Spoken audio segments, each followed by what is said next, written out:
top tournament tips. Check it out at pokercoaching.com/tournament tips. But today I'm going to give you 5 very important tips you must use and implement whenever you play poker tournaments and cash games to some extent if you want to have any chance of succeeding. I see some of you in the chat are running bad recently. Well, do you know what game you signed up for? You're well aware there's a lot of variance in poker, right? Find a game you can beat, play it a lot, keep a proper bankroll, and you will win. Easier said than done, I realize. In order to find a game you can beat, you first have to study. You got to study a lot. So many people do not want to actually study. They want to play poker. They want to gamble. They want to go and make fancy creative plays. They want to try to outplay their opponents. They do not realize that the way they win is by ensuring they have a reasonable edge against their opponents. Most people simply do not have a reasonable edge because they do not study. If you do not study, you will not win. Simple as that. I mean, I guess you can win if you dealing with all the stuff on my desk. I got a bunch of... My desk is a mess. Goodness, I'm getting sidetracked already. If you show up to a game and you're not that much better than your opponents, you will not have much of an edge. And if you don't have much of an edge, you probably won't even beat the rake. And if you don't beat the rake, you're not going to win, right? So, if you do not know how to play fundamentally sound poker because you have not studied, you will naturally not know how to play fundamentally sound poker. No one does. Realize you're going to be guessing at every single decision point. And if you're guessing at every single decision point, you will inevitably screw up a bunch of decisions. And if you're screwing up a bunch of decisions left and right, then you're probably going to lose. Now, what happens to a lot of people is they start playing poker against players who are just naturally perhaps not as good at games as they are. Or maybe they're not as naturally smart or whatever, right? If things are not naturally clicking for your opponents and things do slightly more naturally click for you, you will win. Whenever I first started playing poker in my local small stakes cash games, I crushed my opponents. Not because I was good, but because none of us had a clue what we were doing, and I was naturally better at games than those players because either I'm naturally better at games or because I've played a ton of games before and poker has similarities to other games, right? But as I moved up and tried to play for more money against players who were actually studying and better, well, I had to study and get better, right? If you do not study, you're going to have a difficult time knowing what to do in all the common spots, and that's going to result in you making blunders. So, study away from the table, and you will naturally play better at the table. Also, if you don't know what good, strong, fundamentally sound poker looks like, you're going to have a very difficult time knowing how you should specifically adjust to take advantage of the mistakes that your particular opponents are going to be making. A lot of players think, oh, I don't need to study GTO because nobody in my games plays anywhere near GTO. Not an illogical thought process, right? But at the same time, very often you're not going to know specifically what your opponents are doing incorrectly, right? And if you don't know what they're doing incorrectly, you can just play in a manner that exploits the player pool, or you can try to play pretty close to GTO, and whatever your opponents do, they're going to end up losing money, right? And fortunately for all of you, I made pokercoaching.com to help with this. We have pretty big tournament and cash game masterclasses that teach you how to play reasonably close to the GTO strategy in all the common spots, and also how to adjust to take advantage of the mistakes your opponents are likely to be making. Because really, there's only a few ways your opponents can be screwing up. Either they're too loose and they bluff too often, or they're too tight and they don't bluff often enough. Or, once you know what they do wrong, poker becomes a relatively easy game if you know what the GTO strategy looks like. But you got to know what the GTO strategy looks like, and you have to know how to use it, which means you have to study. Sorry, hate to break it to you. Has the entry-level style of play changed since I started? Well, now I think pretty much everyone studies to some extent before they start playing for any meaningful amount of money at all nowadays. I don't think you see people buying into $1,000 tournaments and being completely clueless, but back in the day you did. That said, I've played like $5 buy-in tournaments with my wife and her friends, and they still limp all sorts of stuff, and they just blunder left and right because they don't know what they're doing and they're goofing off. It's like their third time playing poker, right? So no, I don't think the very, very entry-level style has changed. But at the same time, people who are playing for any sort of meaningful stakes are usually much more competent. Should you read Modern Poker Theory is a good place to start. I would recommend you read Mastering Small Stakes No Limit Hold'em. Where is it? Here it is. Mastering Small Stakes No Limit Hold'em is a very good book that will teach you how to play reasonably fundamentally sound poker. Now, this is just a entry point. This is not all you will need, because even though this is a big, chunky 500-page book, the tournament and cash game masterclasses, I think, are really where you need to be. Now, if you do want introductions to GTO strategies, definitely get Modern Poker Theory. Where's that one? Here it is. I helped put this book together. It's another big, chunky book on game theory optimal strategies. I like this book a lot. One of the best-selling poker books in the world today, maybe the best-selling poker book in the world today, because it actually does teach you good, strong GTO strategies by a poker coach and coach, Michael Acevedo. I was tasked by D&B Poker to actually make both these books at roughly the same time. One of them was meant to be like kind of a introduction to how to actually play good, strong GTO poker in an implementable way that people who are not world-class poker players can understand. So that's what Mastering Small Stakes No Limit Hold'em is. And I was also tasked with making the highest level game theory optimal book in the world. That's what I was tasked with. And Michael Acevedo is the man at he's the best. He's the best player at GTO strategies in my mind, especially in a manner that he can actually explain and have data to back it up.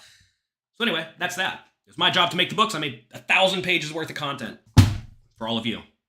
Enjoy. Make good use of it. That said, I make a lot of content at pokercoaching.com. So does Michael Acevedo. Get in there and study from them. Also, we have Louis Philippe in the chat. Louis Philippe's always in here grinding it out. He's helping run the poker coaching study sessions. And they're studying quite a bit at pokercoaching.com. So make sure you check it out. Anthony Livingston on your 3rd year of premium.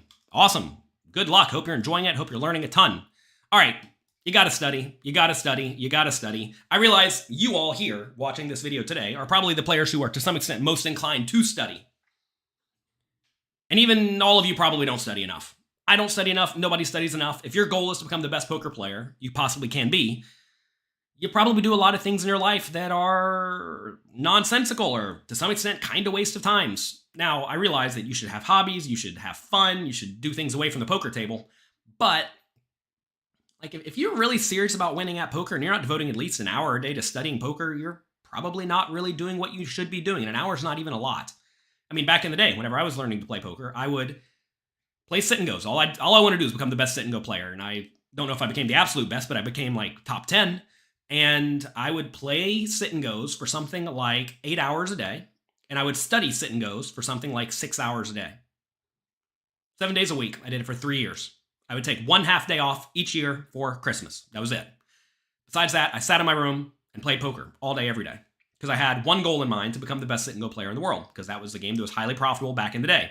I would definitely not recommend becoming the best sit and go player in the world today, because you're not going to make all that much money. But back then, that was the thing. And I was wholeheartedly devoted to it. Now, I realize a lot of people have families, jobs, etc., to the point that you can't devote 14 hours a day to poker every day for 3 years straight. But you can probably be devoting more time than you actually are.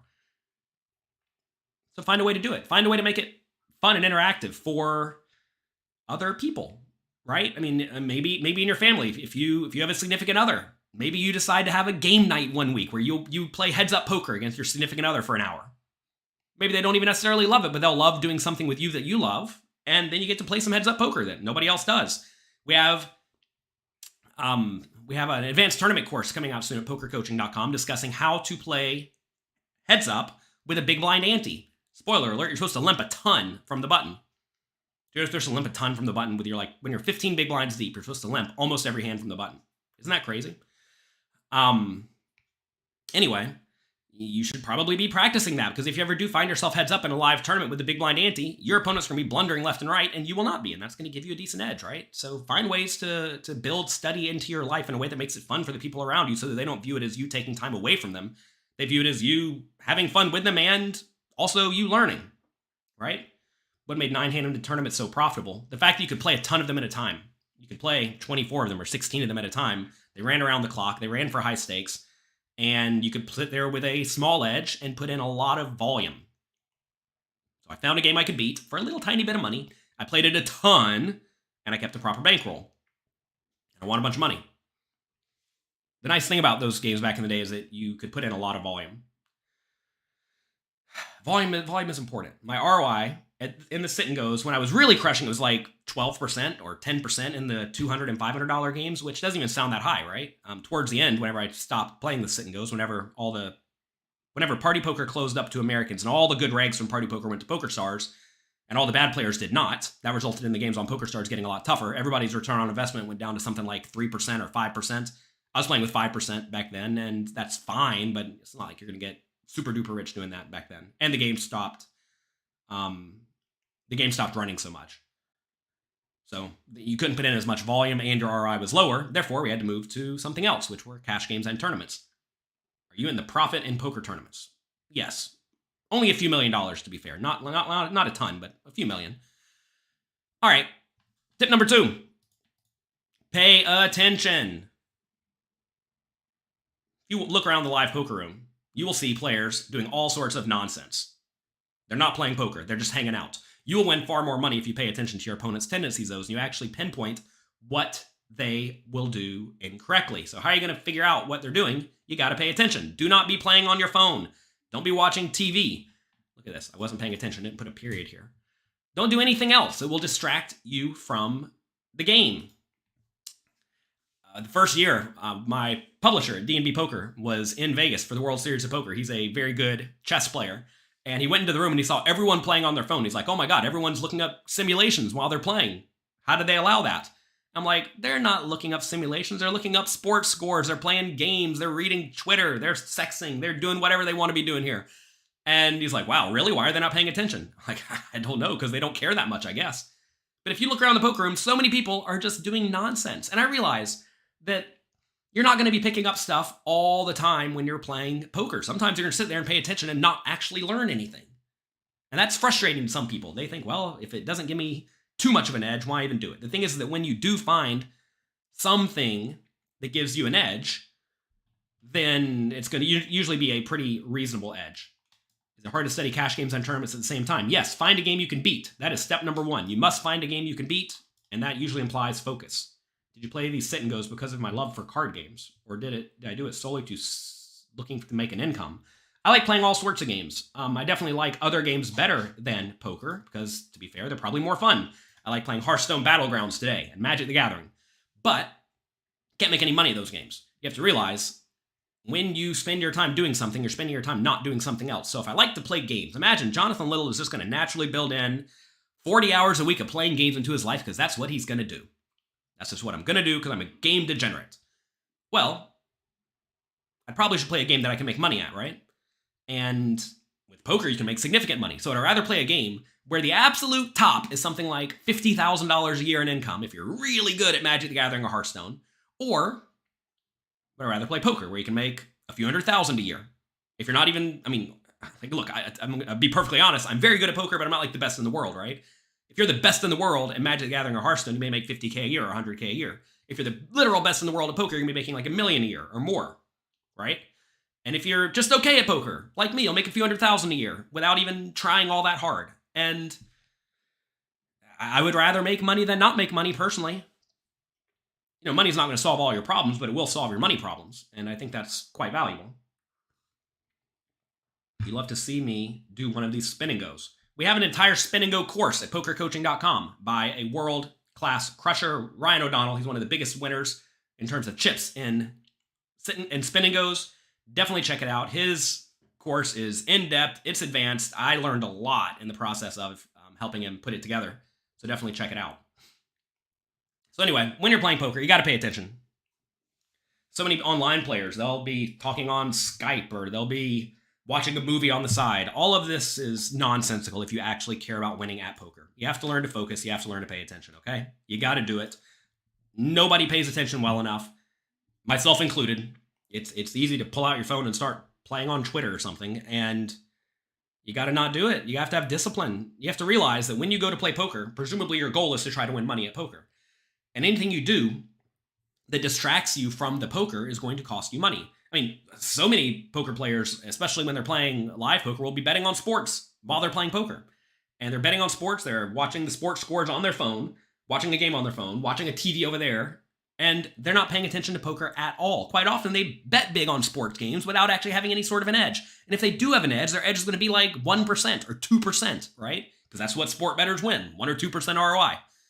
So, do you really want to suck away all of your attention from poker in exchange for maybe having a 1 or 2% ROI in some sporting event? It's ridiculous if you think about it, right?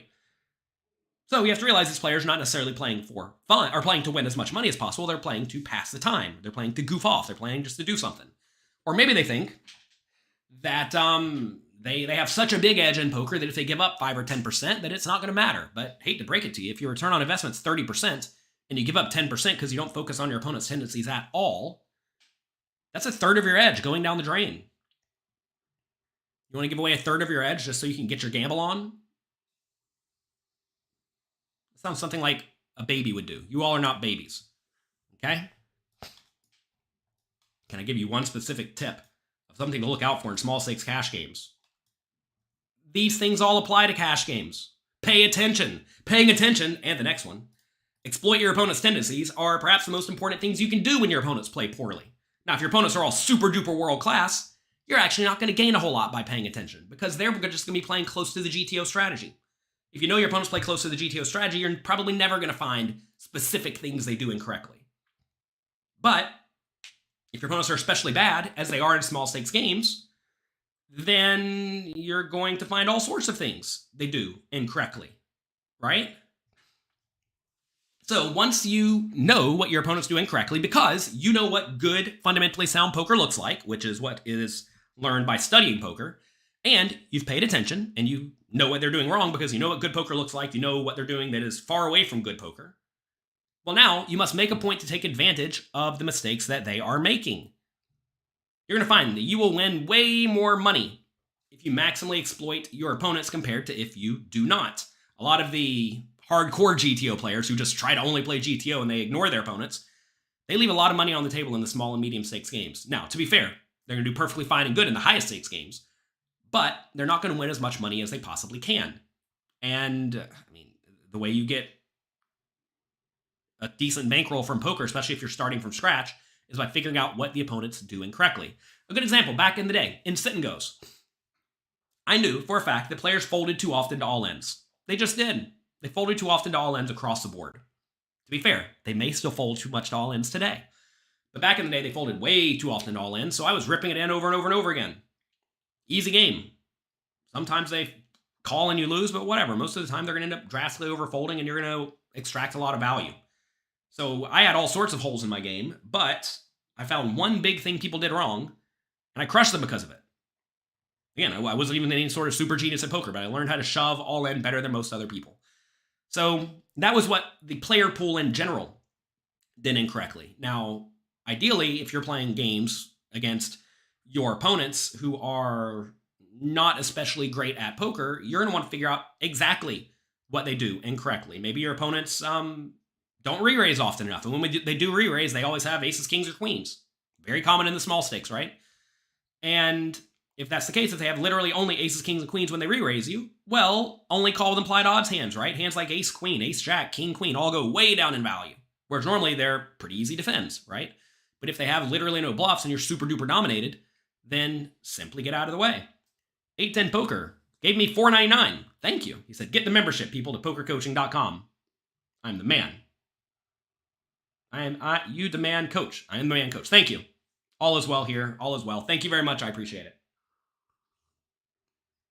Hit the like and subscribe buttons. There you go. You win more money by having the winning hand or by bluffing players. Whenever you play online, there's a tool called Hold'em Manager or Poker Tracker you can use that will actually tell you this. It will tell you if you have a positive red line or a positive blue line. Red line is how much you make when your opponents fold. Blue line is how much you make when your opponents call. In the small stakes games, you typically win more money by just having better cards than your opponents. In the high stakes games, you typically win by usually having a positive red line and winning a lot of pots you do not deserve, because that is how you go about beating players at specific games in general. So anyway, you want to figure out what your specific opponents do incorrectly. In some games, they do some things wrong. In some localities, they do some things wrong. In specific venues, they do some things wrong. You may find that at, let's say, Bellagio, they are too tight and nitty because it's a lot of old grinders. You may find at Caesars, they're way too loose and aggressive because it's a bunch of rich business people who don't really play poker, right? whatever. You need to figure this out. So definitely make sure you figure out what your opponents do wrong and adjust. And realize also, though, that while you are certainly always trying to figure out what your opponents are doing incorrectly, your assessments could be incorrect. You're never going to definitively know what your opponents do wrong. And this gives a lot of people a lot of trouble. They want to know definitively what their opponents do wrong, and you're never going to know. You're never going to know. Many players ask, how quick do you start adjusting to your opponent's tendencies? And I usually start adjusting pretty quick. Usually very quick, right? If I show up to a high-stakes tournament and I do not know someone and they look like a recreational player to me, I'm probably going to assume they're a recreational player for a little bit. Now, what do recreational players do wrong? I don't know. So I'm just going to still play close to GTO. But if I see them like not 3-bet at all in the first hour and a half, sure, they could have gotten all bad cards, or maybe they just don't 3-bet often enough, right? But if they do 3-bet me in the future, I'm probably going to be a little bit inclined to get out of the way. And you may say, couldn't they just be maximally exploiting you by putting in a 3-bet bluff with nonsense because they know they've been tight? Yeah, they could, but most people don't do that. If you show up and there's somebody who looks like they're going to be a loose, splashy, aggressive player because they're talking to everyone, playing a lot of hands, seemingly trying to battle, they're probably loose and aggressive. Now, maybe they're not. Maybe they're nitty. A player named Scotty Wynn. Maybe you all know Scotty Wynn, baby. He looks like a loose, aggressive player, but he's actually a super-duper nit. He plays into his image perfectly. He sits there and he waits for the nuts. He gets his cards, he looks at his cards, he thinks about it, he says, oh, I'm going to get you. I'll get you next time. And like the action's on him a lot because he's taking his time by like kind of being in the action without actually putting any money in the pot, which is an interesting image to make. I don't think it's necessarily the best image to make because ideally you want to win money even when you don't get good cards and you want the game to go quickly because every hand you're dealt in, you win or lose some amount of money, and presumably you're going to be winning some amount of money if you're a good player and you have an edge. But that's a player who plays very clearly into their image. And you got to make sure those types of players don't beat you. So realize that your assessments of your opponents could be incorrect. And if that's the case, just revert to GTO poker. It's okay. This goes back to where you need to study and know how to play reasonably well. That way, it doesn't really matter what your opponents do wrong. If they play anywhere near away from GTO poker, you're going to beat them. And live poker is their way to keep track of your opponents using only a notebook. Yes, go to go to jonathanlittlepoker.com/notes. I think that's the URL. jonathanlittlepoker.com/notes. I show you how to keep notes in a notepad. So anyway, figure out how to play good poker. Focus on your opponents. Pay attention. And then, once you know what good poker looks like, you'll see what not good poker looks like. And if your opponents are playing bad poker, you will know what they're doing wrong. And then you'll know the correct counter adjustments to take advantage of the mistakes that they are making. Okay? How much luck is there in poker? Some. This is never a good question. What percentage of poker is luck? There's a lot of luck in the short run. There's no luck in the long run. Kind of like most things. Take baseball, for example. In baseball, any team can win on any individual day. Now, to be fair, well, I'll give you an example. The best baseball team against the worst baseball team may be 75% to win, which, to be fair, is a lot. Usually, if you see a team that's minus 300 in the betting, they're really good and their opponents are really bad. That said, they still lose 25% of the time. Does that mean baseball is all luck? No, of course not. If that best team played against the worst team for 1,000 games, the best team would win literally every time over the 1,000-game sample. Which is why you have to find a game you can beat to play with an edge, play it a lot, and keep a proper bankroll so that inevitably if you do lose 6 or 8 in a row, you don't go broke. Right?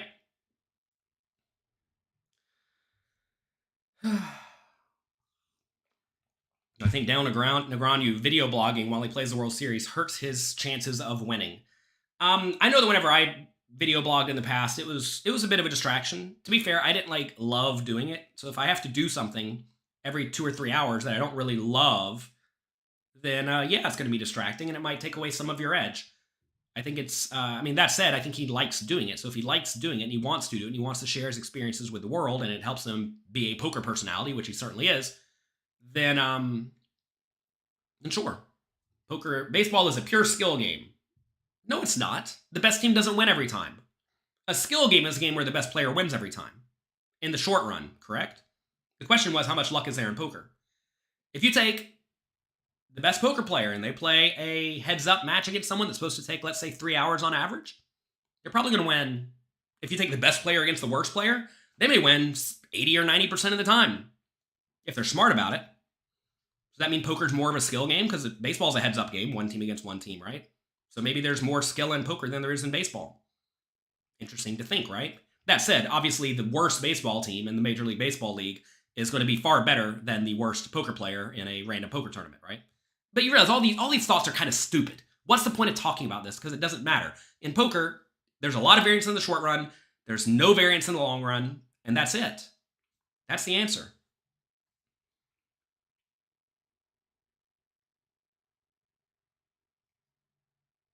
But yeah, the link to take notes, pokercoaching.com/notes, jonathanlittlepoker.com/notes. Poker, 20% luck, 20% skill, 72% good mathematics. Exactly. Does it make sense to grind up through the micro stakes, or has the rate gone up too much to where it's unbeatable? I don't know. Get in there and try. Is chess a pure skill game? Way more of a skill game than baseball or poker, that's for sure. As there are more things you can do naturally incorrect, typically variance goes up. In poker, sometimes you get a bad card. Variance goes up. Whenever you're playing baseball, sometimes you hit it a millimeter too high or too low, and you get an out instead of a home run. Does that mean you played poorly? Like, not really. You're not going to be able to control where you swing the bat by a millimeter, or clearly the guy's throwing a ball up or down a millimeter, right?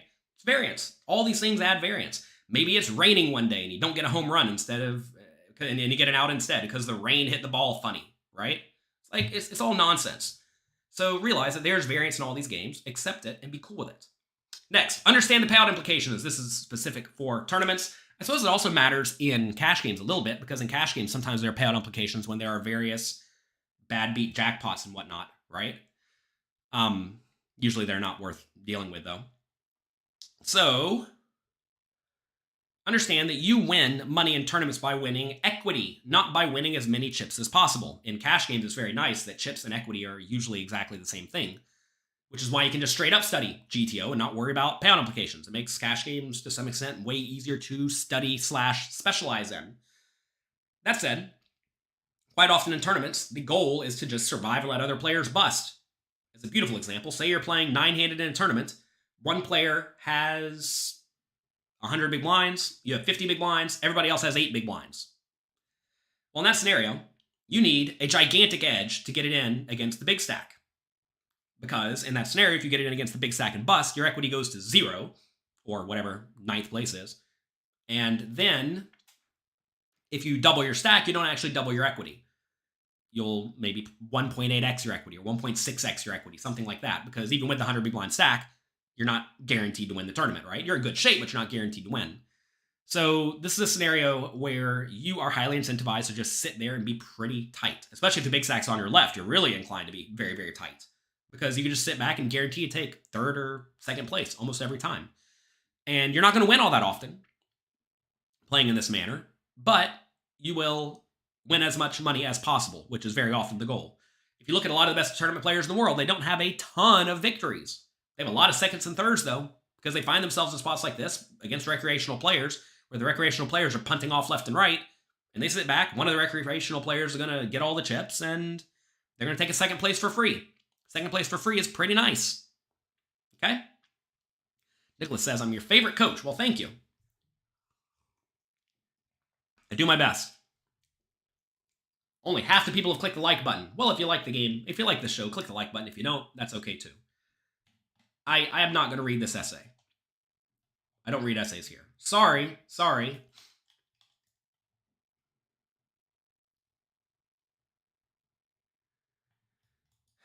Everybody's concerned with luck. I think all these people concerned with luck are trying to find reasons why they are losing. I think at the end of the day, a lot of people want to blame something for their lack of success. I'll tell you the reasons you're losing at poker. Let me tell you why. You haven't found a game you can beat. If you don't find a game you can beat, you're not going to win. Number 2, you're not putting in good volume. If you don't put in good volume, there's going to be all sorts of swings. Number 3, you're not keeping a proper bankroll. You're out of action a lot. If you're out of action a lot, you can't put in good volume because you have no money. right? So, I mean, you got to find a game you can beat. I fully realize in a lot of small stakes games, especially live, the rake is unbeatable. If you're playing 1-2 no limit with a $10 rake or some sort of weird uncapped rake, you're not going to win. You're just not. I'm sorry. And you have to realize that, right? You have to find a game you can beat. How do you know if you can beat it? You put in volume and you see. If you play and you see your opponents blundering left and right, yet you're not winning for some reason, then figure out why, right? Look at how much the casino's taking. You may find the casino's raking $300 off the table an hour. You're not going to win whenever the casino's raking $300 off the table an hour. Sorry, you're not going to do it. It's important to realize. Tournament poker is easy. You play 200 tournaments, you win one, you get 350 buy-ins. You play 200 more, you win one, you get 350 buy-ins. Yeah, but, you know, Louis Philippe here, 200 tournaments. I know you play 200 tournaments in a weekend. Most people, it takes them a year to play 200 tournaments because they don't put in good volume. They haven't figured out that that's the purpose of it. When's the advanced tournament course coming out? Advanced tournament course is coming out in November, as far as I know. Maybe late November. What should an average in the money percentage be? That's to some extent the wrong question. The goal is not to get in the money. The goal is to take first, second, or third a lot. People who are concerned with getting in the money usually lose. A lot of the best players in the world get in the money 12 or 13% of the time, a little bit less than what the field does on average. Maybe they pay 15% of the field. Some of the best players that cash 12% of the time. But they sure do win a lot. They sure do take second place a lot, right? Is there a trick to comparing tournament to cash rake? No, they're different games, and they require different methods. They're different things. All right, a few general tips when dealing with payout implications. By the way, we have a full section in the advanced tournament course coming out soon on ICM and payout implications. So definitely make sure you check that out. Like I said, that's coming out at the end of November. Ace X goes way up in value. You're going to find that if somebody raises, Ace X is a great hand to shove because it blocks your opponent's calling range. Very, very important. Also, suited connectors and low and middle cards go way down in value. If somebody raises, or even if your first stack or in middle position with like 8-7 suited with 25 or 30 big blind stacks, you can just fold because you lack implied odds. You don't block your opponent's raising ranges, etc., or your re-raising ranges, and it's not really where you want to be. So, definitely be aware of that. Is $12 an hour an okay rake at a 1-2 game? Yeah, that's probably reasonable and beatable. I think that's definitely beatable. At Bellagio back in the day, I think we paid $14 an hour at 5.10, and I think $12 an hour at 2.5, which was definitely beatable. So no, that's certainly going to be a beatable game. I mean, you really have to ask, like, how much do I expect to win per hour? If you expect to win, let's say 12, 15 big blinds per hour, give or take, and your casino takes 6 or 7 of them, well, they're taking half your win rate, which is okay. You know, it's fine. Do we have any play and explains coming up for me in the very near future? I don't think so. I'm currently in America, and I've not traveled all that much. I am, however, going to the Bahamas in January, and I will definitely do my best to play online then and put in a pretty good amount of volume. So anyway, understand payout implications. Definitely check out the advanced tournament course. The content there is made by Brock Wilson. Brock Wilson is one of the literal best poker tournament players in the world today. I think he's in the top 10 right now, despite not putting in a ton of volume. And definitely check it out. It's very, very good. All the content's world class, and Brock's been crushing it recently. I'm excited about that. What's the advanced tournament course? The advanced tournament course expands on the tournament masterclass. It goes even more in depth on specific scenarios. For example, one of my sections was on when you should be betting very tiny or when you should be betting very large. In the tournament masterclass, we didn't talk about when you should be 5x potting it, for example. We did not talk about when you should be betting the minimum. I have a YouTube video coming out at some point on when you should be betting minimum on the flop. When and why, right? A very common spot is when you have a big range advantage, but you completely lack the nut advantage. So say, for example, you raise under the gun, big blind calls, flop comes, jack 6-6. You have almost no sixes in your range when you raise under the gun. The big blind does.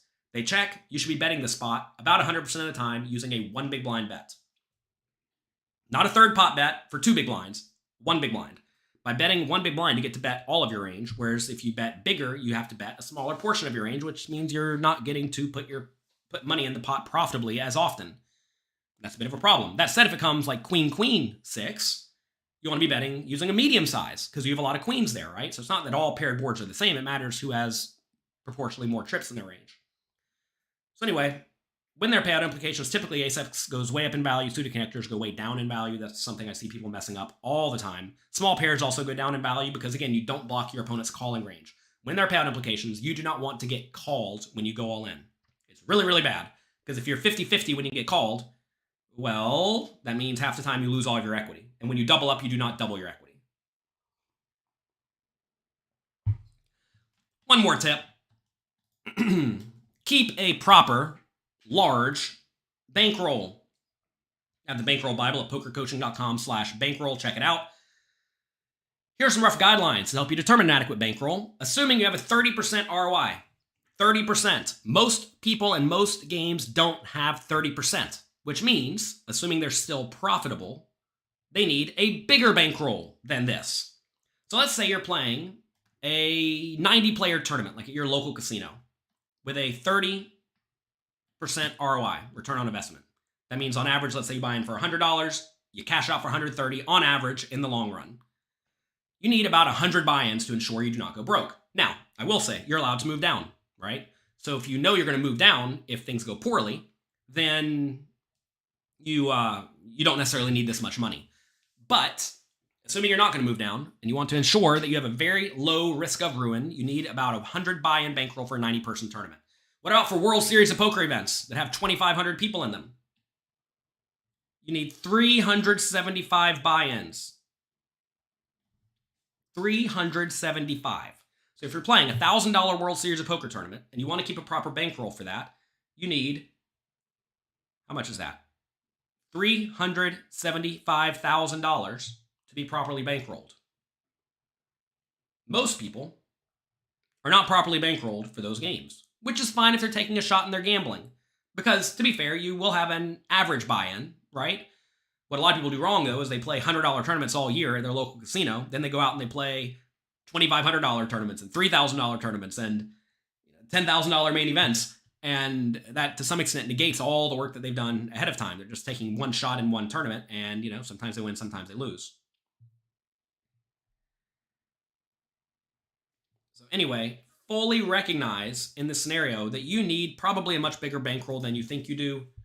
Most people don't do this, and this is one of the reasons most people lose. Remember, find a game you can beat, play it a lot, and keep a proper bankroll. Keeping a proper bankroll ensures you will be able to withstand the natural variance of the game. People ask me, how much luck is there in poker? Well, for example, in a 9-person tournament, there's way less luck than in a 2,600-player tournament for all sorts of reasons, right? In a 2,600-player tournament, you are going to get good tables sometimes and bad tables sometimes. You're not going to be able to table select or game select nearly as well, right? Also, well, I'm not going to answer that. Also, you have to win many more all-ins, just naturally in a 2,600-person tournament than a 9-player tournament, right? That said, you often have more time. Obviously, in a turbo tournament, you're going to need a bigger bankroll than in a non-turbo tournament because your time to extract your edge is less. This is why back in the day, I crushed the WPTs. Why did I crush the WPTs? Because they were all 5- and 6-day tournaments. All of them. They started with like 300 players, and they were 6-day tournaments. It was nuts. They were slow, so slow structured to the point that the best players crushed them. And if you look at a lot of the old WPTs, like around when I was winning in season, maybe season like 5 to season 8 or 9, that's before they had re-entry tournaments. So you could not buy in all that late, which means that players not buying in late, last minute, extracting a tiny edge, which comes out of everybody's win rate, right? And also, we were playing incredibly deep stacked for most of the tournament, and that results in the best players winning far more often than normal. Nowadays, you see a bunch of random players winning to some extent. Or, if you do see the same players, it's the players who are putting in 10 buy-ins on a regular basis, right? And nothing wrong with that. Just realize your edge is going to be smaller as fields get bigger, right? And as tournaments get a little bit more turbo-y. And tournaments are substantially more turbo-y today than they were back in the day, at least for the like main event type things. So that's definitely worth noting. So anyway, as the games get faster, you need a bigger bankroll. As your edge is smaller, you need a bigger bankroll. et cetera, et cetera, et cetera, et cetera, et cetera. Anyway, I think everybody's ignoring this slide because they don't want to do it. There's like, no, not doing it, not going to keep a proper bankroll. And you know, that's okay. Nothing wrong with playing under bankroll, to be fair. If you are not playing professionally for a living, well, then you don't necessarily need a proper bankroll, do you? Because you have money coming in from somewhere else. If you have money coming in from somewhere else and you don't actually care if you go broke because you can just put more money in your bankroll, then you don't need quite as much money. But if you're a professional poker player and that's what you're spending all of your time on, then you don't have any other way to get money. You don't want to go get a job, because if you get a job, it's going to take away all of your time from studying poker, unless you have a job like I used to have where I wasn't doing a whole lot, right? For example, back in the day, I was playing sit and goes a lot, but I was also working at an airport 40 hours a week. And I would purposefully work the graveyard shift when most of your job was to hang out in case something happened. You probably had 2 or 3 hours of actual work to do, both at the beginning of the shift and the end of the shift. And then in the middle of the night, you're just hanging out in case something happens. And usually something doesn't happen. So I would take poker books and I would study. I studied a ton back when I was 18 years old in the middle of the night. So I got a job where I was getting paid an hourly rate, which paid my bills. Back then, you know, as a kid, I had no bills, almost no bills. And I was also studying a lot, right? And I was making the most of that. If you have a job where you're in the car a lot, maybe you should be listening to audiobooks or listening to podcasts, right? I think a lot of people squander a lot of time when they could be listening to educational content, and they listen to music instead, or listen to nothing, or listen to comedy or something. You know, again, nothing wrong with these things, but realize that if your goal is to get as good at poker as possible, find a way to make the most of your time. You gotta make the most of your time. I make a video on playing World Series of Poker circuit events with average buy-in $400 or smaller. We have a ton of content at pokercoaching.com discussing how to play live medium stakes tournaments. Check it out at pokercoaching.com. We have a ton of quizzes. A lot of our coaches are playing, you know, games like that, and usually a little bit bigger, but sometimes they play $400 games. And we have plenty of quizzes, plenty of videos. Definitely check it out. Local tournaments are very turbo-ish. Indeed they are. Indeed they are. Where should you store your bankroll? Here's a good question. So look, I think, unfortunately, the right answer is you should probably keep most of it in cash or in a bank, right? And the reason is because you do not necessarily want your bankroll subject to swings that are very much out of your control. A lot of poker players got the interesting advice of keep all your money in crypto. There's a few popular YouTube personalities who said, keep all your money in crypto. And you know, depending on when you put your money into crypto, you either got rich or you got broke. Could you imagine spending all of your time learning to get good at poker, winning a pretty good amount of poker, putting all of your money in a very high-risk investment of any sort, and then it getting halved? Seems detrimental to me. I mean, there was a period where crypto went from, like, I know in Ethereum or Bitcoin went from like 60,000 to like whatever it is, 20,000, or Ethereum went from 5,000 to 1,000. I was getting emails every week. I listened to this person on YouTube. They said, put all your money in crypto. I put all my money in crypto, like they said, and now I have no money, even though I have a big win rate in poker. What went wrong? Well, the problem, what went wrong is that you put your money in something you did not understand at all. And understand, in most financial markets, you and nobody else has an edge in the markets. So maybe it does make sense to put a lot of money in crypto, but it has to be for the very long term, right? And so with things like your bankroll that you may actually need to access at some point, you probably don't want to load all of your money into it. This is coming from someone who's I have a lot of money in crypto, and it's not, I'm not hating on it at all, but it's not a good spot to put your money in if you actually need it in the short term, because it could go down or up a lot, right? Stock market's obviously safer than things like crypto or options or whatever, right? But at the same time, it's going to have swings. Now, it usually depends on how much money we're talking about. Say you have $15,000 and that's your bankroll, then you probably just want to keep it in USD, like cash, you know? But if you have like $1 million, you probably do want to get that working somewhere for you, because it's going to be worth the effort, right? I mean, imagine you have $15,000 and you think you're going to make, let's say, 10% a year investing in something. It's $1,500 to subject yourself to swings. And you actually have to go down there and do the work, and it's probably going to take an hour or two to get everything set up at least. So you have to spend some time doing it. You have to pay attention to it. It's an attention suck. If instead we were talking like a $1.5 million bankroll, well, now we're talking about $150K a year, it's probably worth a few hours each month of your life to pay attention to it. And you can always move down from that stake level, right? You don't really want to move down from, let's say, $100 tournaments, because then you're not playing for all that much money. If you have to move down or sell action from, let's say, 10Ks down to 8Ks or something, it's not the end of the world, right? I made the mistake whenever I was a kid. If I put a lot of my money into real estate, it was what was thought to be standard where I was from, that you grow up, you go to college, you get a job, you work, you pay off your house, then you won. It's what everybody taught me and people of my generation. So I grew up, I went to college, dropped out of college, failed that one, got a bunch of money, bought a condominium. Fine. Problem, though, is that now I have 2/3 of my money locked up into a condominium that I can't really sell. I mean, I could sell it, but I don't really want to sell it. It's almost like that money was just gone. And then, you know what happened? I promptly went on a big downswing. So now I had 1/3 of the money that I used to have, and now I just lost half of it. And now I'm thinking, oh my God, what is happening here? And everybody thought you're supposed to buy a house. And then, to make matters worse, I bought the house, and then real estate tanked. So I bought this condominium for, let's say, how much was it back then? This was 20 years ago. Goodness. Long time ago. I think I bought the condominium for, let's say, $180K. It promptly went down in value. Everything went down in value back then. It probably was worth like $80K or something. So now I've lost $100,000 in paper losses, right? Didn't sell the thing. I eventually sold it to break even 10 years later. Thanks, right? Obviously, dollar had been deflated, or the dollar's worth way less by the time I sold the place, so it did not work out. But now all of a sudden I'm sitting there. I've lost a decent chunk of my active bankroll.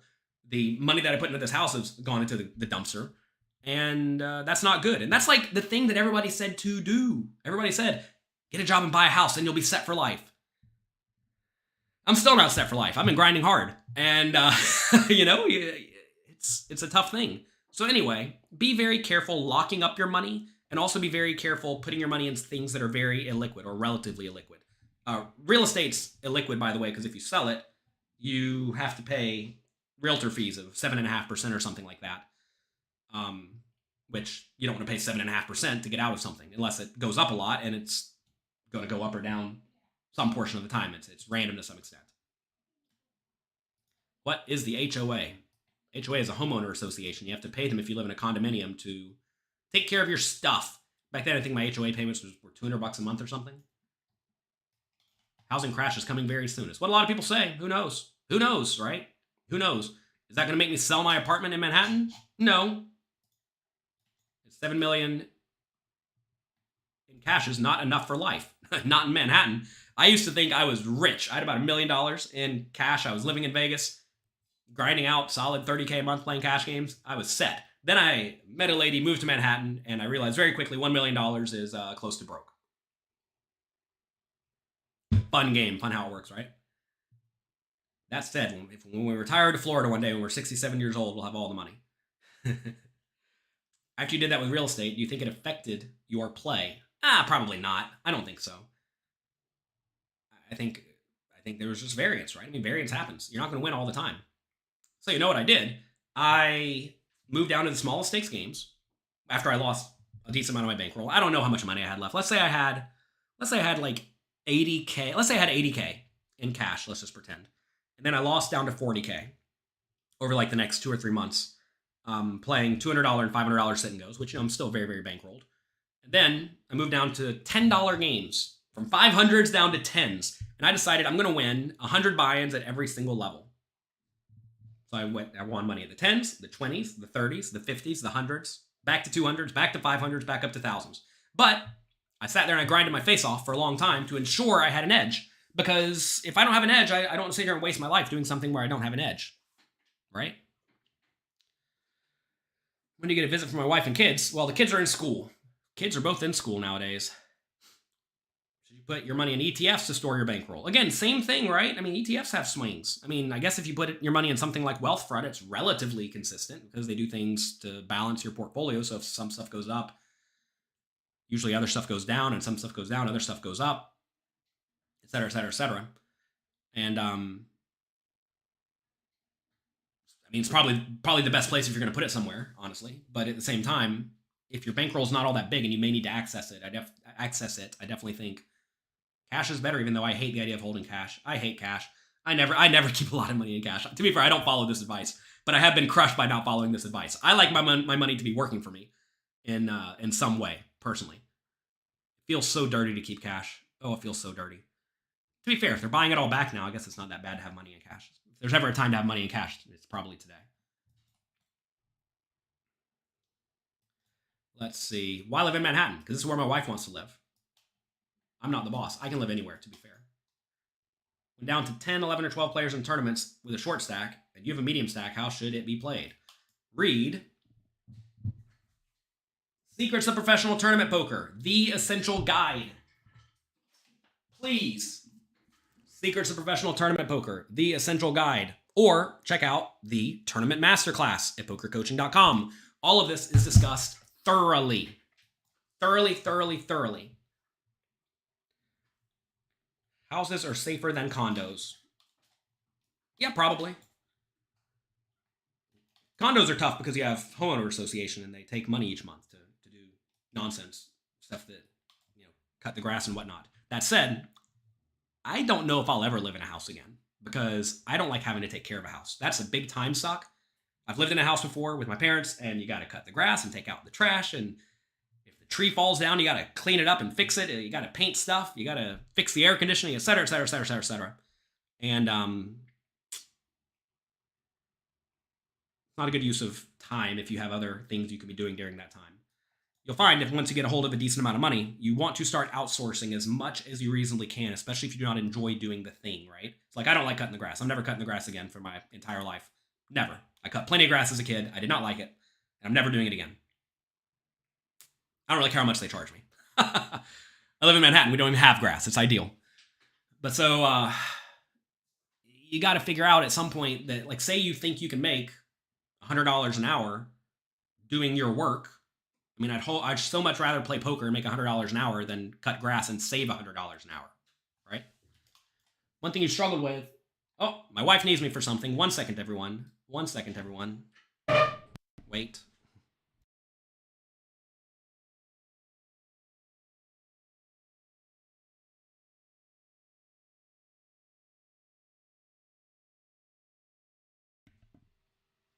Speaking of homeowner association stuff, our air conditioner broke. Here's what happened. Our air conditioner broke, leaked on the floor, destroyed the wood floor. They came and fixed the wood floor. They apparently did not cover up the air conditioner. Air conditioner's covered in junk right now. And they say it's going to cost $700 to clean the air conditioner. I don't want to deal with this ever. It's nonsense. I don't like dealing with nonsense. Anyway. How much of your bankroll should be used for staking players? None. When is it smart to take a shot?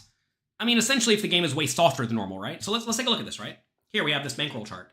This assumes you have a 30% ROI. What happens if you assume you have a 100% ROI? And let's say you play in tournaments at your local casino. Normally they have $200 tournaments, but once every quarter, every 3 months, they have once every 3 months they have $1,000 buy-in tournament. If that's the case, that's going to be a really soft tournament. Usually they satellite people in, or they give cash game players seats for free for raking away their bankrolls, et cetera, et cetera.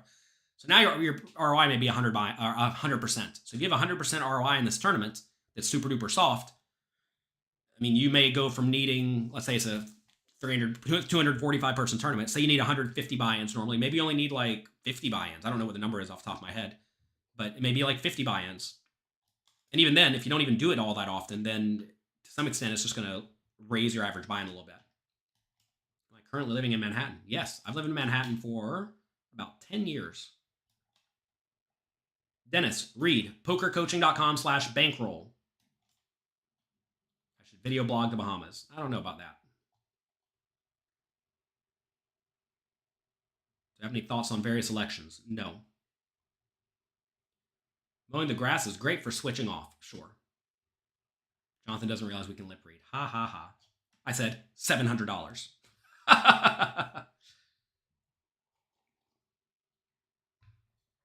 You You should move to places where there is no state tax. You got to realize, to some extent, you do get things for paying taxes. I paid a substantial amount of taxes this year, and a gross amount. Makes me want to throw up. but we live next to some of the greatest museums in the world. Central Park is amazing. There's fun zoos. The city's relatively safe. I mean, there's parks all over. I realize there are things like that all over. And certainly there may be better places. Also, my wife works near here, which is important. My wife's parents are near here, which is important, right? So it's not all about saving money on taxes. Everything is not about money. Once you get a hold of money, you remember I said money solves your money problems. You got to realize you're going to have other problems, right? Like making your relationships work, making sure your kids are in a good environment, et cetera, et cetera. And what's the point of making money if you do not spend the money on things that are beneficial for you at the end of the day? I mean, I realized a long time ago, whenever I was playing $200 tournaments online and I had $300,000 to my name, gigantic bankroll for $200 games, having that extra $250,000 wasn't really doing me any good. It was just there, right? And yeah, it allowed me to move up eventually, but back then I didn't really have a ton of aspirations for that. And, you know, you should do whatever makes you happy to some extent. And whenever you have other relationships in your life, like a significant other, then you should do things to try to make them happy too. Do I have any gold? Oh yeah, I got crushed on gold back in the day. I bought a bunch of gold when gold was like $1,500 an ounce. So that was great. It's a good hedge against cash. I'd much rather own crypto than gold, personally. Why are all the shoving ranges not the same as your calling ranges? Well, when someone shoves, you have to be able to beat the shoving range, right? So you can't call with the bottom of the range because your opponent's going to have the bottom or better, right? So your calling range is always going to be a decent amount tighter than the shoving ranges. Dropping the truth. There's plenty of truth. You think new players can still make a living in online tournaments? Well, I think everybody, it's not hard. Find a game you can beat, play it a lot, keep a proper bankroll. That's it. If you're new, you're not going to be able to beat the game. So you have to learn, you have to study, right? That was tip number 1 if you're late. Tip number 1, study a lot. Ever going to move out of the city? I don't know, it's not up to me. Where I live is not up to me in my life right now, and that's cool. It doesn't bother me where I live. I mean, look, I'm always open to moving somewhere with no taxes, obviously, of course. I'd rather have more money than not because I'm not super duper set for life yet. But at the same time, I don't really care that much. If my wife tells me she wants to live near her parents and near her work, then live near your parents and near your work, right? I mean,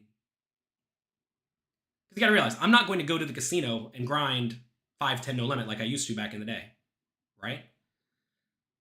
And if I'm not going to do that, it doesn't really matter where I live. It means I'm going to be traveling to play high buy-in tournaments anyway, right? And of course, it'd be better for me personally if I lived in Vegas because a lot of my action is in Vegas, or Miami because a lot of my action is in Miami currently.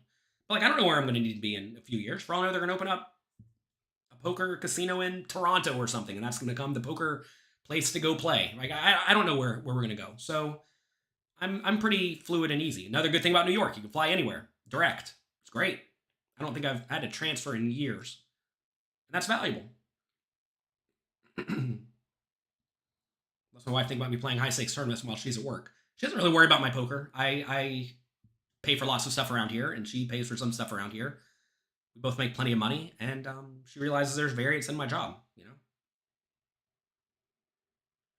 How do you have money working for you? I have a lot of angel investments. I have a lot of crypto. Not that crypto is necessarily working for me. I have a lot of retirement account money, et cetera, et cetera. I get a lot of hate from players who are mad that I teach other people valuable information. Every once in a while, people will email me saying that now their game is unprofitable because their fish got good after studying my stuff. And sorry, you got to get better. If you don't want to study, but your opponents do, well, I hate to break it to you, your game's going to get tougher. I don't really care. How do you find good preflop ranges for 60 big blind scenarios? Go to pokercoaching.com, get the pokercoaching.com app. We have them literally right here in the Poker Coaching app. Look, I can pull it up in like 5 seconds. I'm going to pull up 60 big blind charts, all you'll ever need. GTO preflop charts, 60 big blind. Here you go. Here's low jack seat open raising range right here, okay? Let's look at hijack scenario versus raise from low jack. There you go. Here's the hijack range versus low jack raise. Okay. Anyway, right here on the phone. Already made that all for you.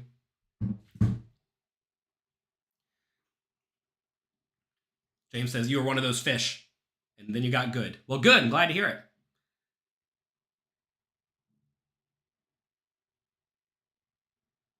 If you have a look, this is just a very, very simple chart. You can figure out math to figure out how many more buy-ins you need in these scenarios. Also, you can extract, or you can what am I saying? I'm saying the wrong word.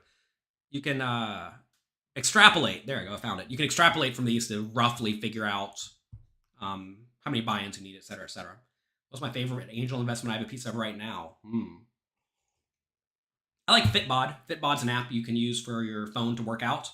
It's kind of like a workout training site. I invest in a decent amount of training sites. There's a training site for dancing I have a piece of. A training site for drumming. There's a training site for music in general. I like training sites. Training sites are good because they give you recurring revenue. I learned this one a long time ago. But anyway, I like Fitbod. Fitbod's a good one. I actually teach it to work out. I use it myself. All right, that's me for today. We have a poker coaching study session starting right now. Louis Philippe's going to be running that and making sure that everyone is in there learning and crushing the games. The poker coaching study session participants do very, very, very, very, very, very good. And you might as well get in there. Joel says he uses Fitbod. Good. Glad to hear it. So you need around $7 million to play the World Series of Poker main event. Assuming that's the only one of those you play. Yeah. So look, you have to realize it's not as easy as you need this amount to play this game because you don't play that game very often. That's essentially a shot people take, right? But yeah, pretty much everybody who plays the World Series main event is drastically under bankroll for the World Series of Poker main event. They just don't realize it and they don't care because they want to get their gamble on and they want to try to get rich quick. Poker is a really, really bad way to get rich quick, but it's a great way to get rich slowly. You just got to be able to do the work. That's me for today. Good luck. Have fun. Hop over in the poker coaching study session. You get in there, by the way, go to pokercoaching.com. You need to be a member. Go to the community tab, get in the community. That'll take you to the Discord. Click in study sessions. You'll get right there. Where can you get the app? In the app stores. Search poker coaching. It'll come right up. Or you can go to pokercoaching.com, click on tools, click on app. It'll come right up. Good luck, have fun, make the most of your opportunities. Thank you all for being here. If you enjoyed this show, click the like and subscribe button. I bet each of you have a friend who probably needed to hear this talk today. Send them this video. I would appreciate it. Thank you for being here. I hope you have a great, great week. Enjoy yourselves.